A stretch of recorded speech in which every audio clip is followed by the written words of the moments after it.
I'm a problem solver. I can't think of any time that anybody's come to me and said, you know, we have this issue, we have this problem, where I've turned and said, good luck with that.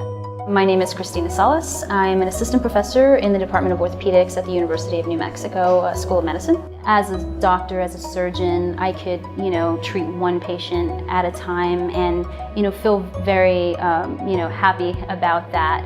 As an engineer, though, if I could create a new implant or a new graft, it's not just one person we're helping, it's thousands of people that we're helping, assuming that the technology that we developed is broadly accepted across the medical community.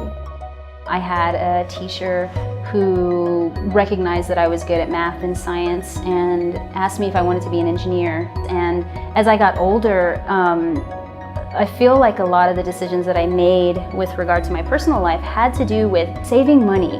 I just opened up a book and figured out how to fix my own car. There are absolutely limitations that currently exist with advancement of women in STEM. I do think that there are a lot of things that society can stop defining as a male or female task. I think that if someone can pick up a book and is good at following instructions, I don't think that sex has anything to do with that. I think it's important to be a face that somebody in middle school and high school can look at and say, I can do that. I want to do that. I think that's interesting, and with enough confidence. And then once you move up, making sure that the environment that you are actually now overseeing is welcoming to other women. Together we can make really great improvements.